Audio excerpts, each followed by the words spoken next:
E ora invece ci spostiamo nel Padovano, dove gli artigiani hanno fatto il punto della situazione a 10 anni dalla scelta di dar vita ad un fondo integrativo regionale ad hoc per il comparto. Sentiamo. Sani in Veneto, il Fondo di Assistenza Sanitaria Integrativa Regionale per i lavoratori delle imprese artigiane, ha celebrato i primi 10 anni di attività con una giornata di incontro e dibattito al Castello del Cataio di Battaglia Terme nel Padovano. L'occasione per fare il punto sulla situazione in un settore nel quale l'integrazione regionale con il fondo in questione dà risposte difficili da raggiungere affidandosi semplicemente al pubblico.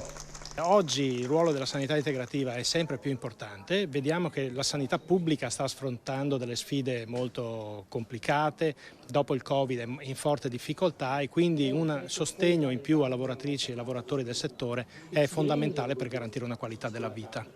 Il successo del fondo è confermato dai numeri delle persone che nel corso di questi 10 anni hanno deciso di farne parte. Abbiamo una platea di iscritti che hanno diritto alle nostre prestazioni, che sono più di 132.000 persone, a cui si aggiungono le adesioni volontarie, arriviamo a circa 140.000 persone.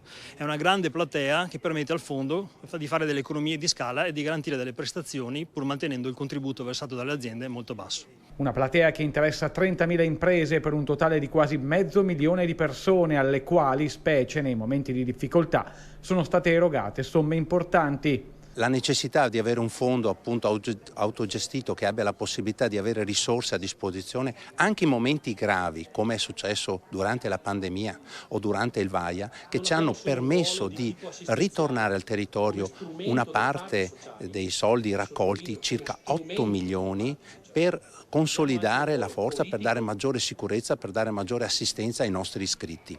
Un fondo che dopo 10 anni non si ferma e si pone ora nuovi obiettivi, uno in particolare. Il passaggio successivo, che è in fase di sperimentazione, secondo me l'obiettivo da raggiungere è la totale condivisione con la sanità pubblica, ovvero un convenzionamento con il sistema delle ULSS a livello regionale, affinché anche le prestazioni riconosciute dalle ULSS possano rientrare nei benefici di questo welfare che noi proponiamo per le nostre imprese.